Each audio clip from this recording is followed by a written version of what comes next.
Hello friends, तो आज के इस वीडियो में हम बिहार पुलिस एग्जाम से रिलेटेड प्रैक्टिस सेट 2 लेके आए हैं। इससे पहले हम प्रैक्टिस सेट 1 अपने चैनल पे अपलोड कर दिया, अगर आप लोग नहीं देखे तो जाके देख लीजिए। और ये सारे प्रश्न जो हम बताएंगे आज बहुत ही महत्वपूर्ण होंगे आपके एग्जाम के लिए। तो चलिए शुरू करते हैं आज के सेशन।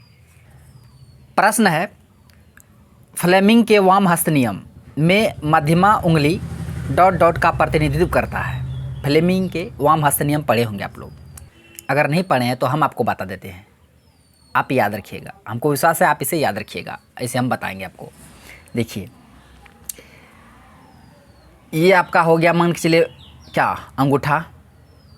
उसके बाद ये हो गया आपको तर्जनी। ये बड़ा सा उंगली हो गया मध्यमा। ठीक है, तीनों उंगली लेते हैं। अंगूठा दिखाता है, इसका ट्रिक याद रखिएगा। ट्रिक हम बताते हैं, ट्रिक से याद रखिएगा, याद रहेगा। ट्रिक है एफ फादर मदर चिल्ड्रेन, यानी कि उसका बच्चा। FMC father mother children. F से फोर्स यानी कि बल। अंगूठा किसको प्रतिनिधित्व करता है? फोर्स, बल। M से होता है मैग्नेटिक। क्या होता है? मैग्नेटिक, यानी कि चुंबकीय क्षेत्र को दिखाएगा, तर्जनी। उसका मध्यमा जो उंगली होता है बीच वाला, ये दिखाएगा C से करेंट, यानी कि धारा। क्या? धारा। आप इसे याद रखिएगा। FMC father mother children. F से फोर्स, M से मैग्नेटिक जो चुंबकीय क्षेत्र होता है, करंट, धारा। तो अंगूठा पूछेगा तो फोर्स, तर्जनी पूछेगा तो मैग्नेटिक फील्ड, चुंबकीय क्षेत्र, और मध्यमा पूछेगा तो करंट यानी कि धारा। तो प्रश्न पूछा गया मध्यमा उंगली, तो मध्यमा उंगली करंट को दिखाएगा। करंट किस ऑप्शन में है? ऑप्शन ए में बल है, नहीं होगा। ऑप्शन बी में चुंबकीय क्षेत्र की दिशा, ये भी नहीं होगा। ऑप्शन सी में है चालक के माध्यम से बहने वाली विद्युत धारा की दिशा। विद्युत धारा आ गया, करंट आ गया, तो इसका आंसर ऑप्शन सी हो गया। आई होप आप ये प्रश्न को समझ गए होंगे। जो ट्रिक से हम बताएं आप इसे भी याद रखिएगा, ठीक है? बहुत ज़्यादा महत्वपूर्ण होंगे। कभी पूछ लेंगे अंगूठा, कभी तर्जनी, तो कभी मध्यमा। हम तीनों का ट्रिक बता दिए, आप इसे याद रखिएगा। बढ़ते हैं अगले प्रश्न की ओर। प्रश्न है, भूदान आंदोलन का प्रारंभ इनमें से किसने किया था? तो याद रखिएगा, भूदान आंदोलन। ऑप्शन में दिया राम प्रसाद बिस्मिल, विनोबा भावे, महात्मा गांधी, कान्हू मुर्मू। तो याद रखिएगा 1951 में विनोबा भावे के द्वारा भूदान आंदोलन की शुरुआत किया गया था। आप इसे याद रखिएगा, भूदान आंदोलन। और एक पूछता सर्वोदय आंदोलन, तो सर्वोदय आंदोलन भी याद रखिएगा, विनोबा भावे के द्वारा ही शुरू किया गया था सर्वोदय आंदोलन। लेकिन सर्वोदय शब्द का पहली बार यूज किया गया था गांधी जी के द्वारा। आप इसे याद रखिए, सर्वोदय आंदोलन। और एक पवनार आश्रम का स्थापना विनोबा भावे जी के द्वारा किए गए थे। आप इसे याद रखिएगा। तो सारे फैक्ट हम जो एक्स्ट्रा बता रहे हैं आप इसे भी याद रखिएगा। सर्वोदय आंदोलन, पवनार आश्रम, भूदान आंदोलन, तीनों विनोबा भावे से ही संबंधित है। और याद रखिएगा, व्यक्तिगत सत्याग्रह जो शुरू हुआ था 1940 में, उसमें से पहला व्यक्तिगत सत्याग्रही थे विनोबा भावे, दूसरे थे पंडित नेहरू, तीसरे थे बरमदत्त। आप उसे भी ध्यान में रखिएगा। अब बढ़ते हैं अगले प्रश्न की ओर। अगर वीडियो पसंद आ रहा तो लाइक भी कर दीजिएगा, साथ साथ शेयर भी कर दीजिएगा। प्रश्न है, कौन सी अनुसूची प्रशासन व नियंत्रण तथा अनुसूचित क्षेत्रों एवं अनुसूचित जनजाति के लिए प्रावधान से संबंधित है? याद रखिएगा, मूल संविधान में 8 अनुसूची था, वर्तमान में 12 अनुसूची है। यह है अनुसूची शेड्यूल। मूल संविधान में 8 था, वर्तमान में अनुसूची कितना है? 12 है। कितना है? 12 है। तो हम 12 अनुसूची के बारे में बता रहे हैं, आप लोग ध्यान से सिर्फ सुनिएगा, ठीक है? पहला अनुसूची में है संग्रह क्षेत्र, दूसरा अनुसूची में है वेतन, तीसरा अनुसूची में है शपथ, चौथा अनुसूची में है राज्यसभा में सीटों का आवंटन, पाँचवीं अनुसूची में पूरे भारत में SC/ST के शासन प्रशासन के बारे में, छठी अनुसूची में है पूर्वोत्तर भारत के 4 राज्य के प्रशासन के बारे में, असम, त्रिपुरा, मेघालय, मिजोरम। असम, त्रिपुरा, मेघालय, मिजोरम, अभी चारों राज्य के याद रखिएगा छठी अनुसूची में। सातवीं अनुसूची में सूची के बारे में चर्चा है, कुल 3 सूची, केंद्र सूची, राज्य सूची, संवर्धित सूची। बाद में अवशिष्ट सूची को भी जोड़ा गया है।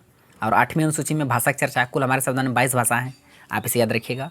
और 9वीं अनुसूची को जोड़ा गया था, उसमें भूमि सुधार संबंधित है। 10वीं में दल बदल कानून है, 11वीं में पंचायती राज है, 12वीं में नगर पालिका है। तो ये 12 अनुसूची आप इसे याद रखिएगा। प्रश्न बोला गया SC/ST यानी कि अनुसूचित जाति और जनजाति क्षेत्र का जो प्रावधान है शासन का, प्रशासन का, वो 5वीं अनुसूची में है। तो इसका आंसर होगा ऑप्शन डी, 5वीं अनुसूची, ठीक है? तीसरी में बात ये दिए क्या है? शपथ। चौथी में राज्यसभा में सीटों का आवंटन। छठी में पूर्वोत्तर भारत के 4 राज्य असम, त्रिपुरा, मेघालय, मिजोरम के शासन के बारे में प्रावधान है। तो जितने भी हम फैक्ट बताया अभी सुनाए, आप इसे याद रखिएगा, बहुत ज़्यादा महत्वपूर्ण है। अब बढ़ते हैं अगले प्रश्न की ओर। प्रश्न है, किसने गणपति और शिवाजी महोत्सव की शुरुआत की जो स्वदेशी प्रचार का माध्यम बन गया? तो गणपति और शिवाजी महोत्सव एक है गणपति महोत्सव, एक शिवाजी महोत्सव। जो शुरुआत हुआ था किसके द्वारा किया गया था? तो ये बीजी तिलक, बाल गंगाधर तिलक। इसका आंसर ऑप्शन डी हो जाएगा। आप इसे याद रखिएगा, बहुत बार पूछा गया। बाल गंगाधर तिलक जी का एक पत्रिका याद रखिएगा, मराठा केसरी। मराठा और केसरी ये पत्रिका है बाल गंगाधर तिलक जी की, आप इसे याद रखिएगा। और गणपति उत्सव, शिवाजी महोत्सव, छत्रपति शिवाजी महोत्सव ये बाल गंगाधर तिलक के द्वारा ही शुरू किए गए थे, आप इसे याद रखिएगा। प्रश्न है, निम्नलिखित में से कौन सा भारत का पहला कॉरपोरेट कृत बंदरगाह है? कॉरपोरेट कृत बंदरगाह कहा गया है। कोच्चि ये केरल में है, कांडला गुजरात में है। कांडला बंदरगाह का नाम बदल कर दिया पंडित दीनदयाल उपाध्याय बंदरगाह, आप इसे याद रखिएगा। मंगलोर ये कर्नाटक में है। एन्नौर ये तमिलनाडु में है।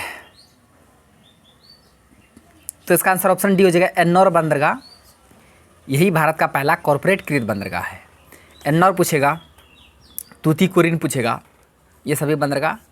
चेन्नई पूछेगा, तमिलनाडु में, आप इसे याद रखिएगा। प्रश्न है, सर्वोदय शब्द का प्रयोग सर्वप्रथम किसके द्वारा किया गया था? देखिए सर्वोदय, इससे पहले हम बताए थे सर्वोदय आंदोलन। सर्वोदय आंदोलन, यहाँ कन्फ्यूज मत होइएगा। सर्वोदय आंदोलन बहुत सारे स्टूडेंट क्या करेंगे, सर्वोदय देखेंगे तो मार देंगे विनोबा भावे को, जो कि गलत हो जाएगा। ठीक है, आपका नंबर कट जाएगा। ध्यान से प्रश्न को पहले पढ़िए। प्रश्न में बोला गया है कि सर्वोदय शब्द का प्रथम बार प्रयोग किसने किया था? तो ये महात्मा गांधी जी के द्वारा किया गया था, आप इसे याद रखिएगा। सर्वोदय आंदोलन पूछेगा तब आपका आंसर होगा विनोबा भावे। दोनों में अंतर समझिए। यहाँ शब्द पूछा था, पहली बार प्रयोग किया गया था गांधी जी के द्वारा। भारतीय कैलेंडर के अनुसार वसंत यानी स्प्रिंग का मौसम किन महीनों में होता है? वसंत का मौसम भारतीय कैलेंडर चैत्र, बैसाख, जेठ, आषाढ़, सावन, भादव, आश्विन, कार्तिक, अगहन, पूस, माघ, फाल्गुन, 12 महीना होता है। अंग्रेजी में जनवरी, फरवरी वही है। तो वसंत के समय ये कब? चैत्र बैसाख के समय। तो इसका आंसर ऑप्शन ए हो जाएगा। प्रश्न है, निम्नलिखित में से कौन भारत के राष्ट्रपति नहीं रहे हैं? यानी कि राष्ट्रपति नहीं रहे भारत के, ये आपको बताना है।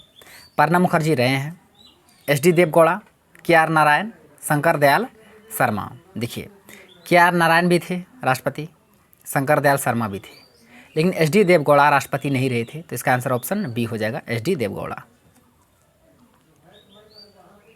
प्रश्न, दी गई इकाइयों में कौन सी इकाई व्युत्पन्न नहीं है? व्युत्पन्न नहीं है, आधारी, किलोग्राम, वाट, पास्कल, न्यूटन। देखिए वाट, पास्कल, न्यूटन ये दोनों व्युत्पन्न है, ये तीनों व्युत्पन्न राशि है। व्युत्पन्न राशि किसे कहते हैं? जो आधारी राशि के पदों में व्यक्त किया जाता है उसे व्युत्पन्न राशि कहते हैं, लेकिन किलोग्राम नहीं है। तो इसका आंसर ऑप्शन ए हो जाएगा। न्यूटन किसका है? बल का है। पास्कल दाब का है। वाट शक्ति का है। द्रव्यमान केजी, आप इसे याद रखिए। निम्नलिखित में से कौन माल और सेवा कर परिषद का अध्यक्ष होता है? यानी जीएसटी। ऑप्शन में दिया भारत के प्रधानमंत्री, केंद्रीय वित्त मंत्री, लोकसभा अध्यक्ष, भारत के राष्ट्रपति। तो माल और सेवा कर का परिषद का अध्यक्ष जो होता है केंद्रीय वित्त मंत्री। इसका आंसर ऑप्शन बी हो जाएगा। अभी वर्तमान कौन है? निर्मला सीतारमन जी। निर्मला सीतारमन फाइनेंस मिनिस्टर है इंडिया का। बोरेक्स का रासायनिक सूत्र आपको बताना। बोरेक्स देखने को सब में से मिलेगा। Na2B4O7 तो होता है। अब जल का कितना अणु होता है? मॉलिक्यूल 5 होता है कि 10 होता है कि 3 होता है कि कुछ भी नहीं होता है? देखिए Na2B4, Na2B4O7, Na2B4O7, Na2B4O7, Na2B4O7 सब में है।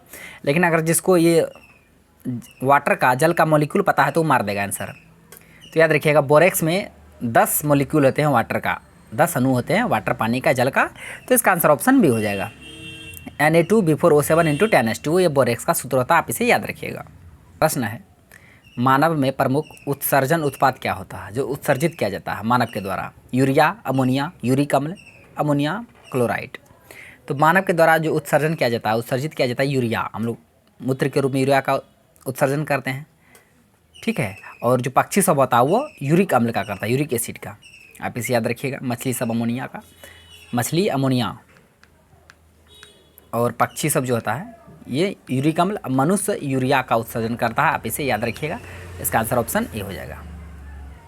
तो फ्रेंड्स आज का प्रश्न बस यही तक था। आई होप सारे प्रश्न को समझ भी गए होंगे, याद भी हो गया होगा। यदि वीडियो आपको अच्छा लगा तो मेरा वीडियो को लाइक कीजिए तथा मेरा यूट्यूब चैनल करजी सड्डा को सब्सक्राइब करिए और बेल आइकन को भी हिट करिए ताकि हर एक लेटेस्ट वीडियो का नोटिफिकेशन तुरंत आप तक पहुँच जाए। Thanks for watching video. धन्यवाद। अब मिलते हैं नेक्स्ट वीडियो में नेक्स्ट टॉपिक के साथ। तब तक के लिए जय हिंद।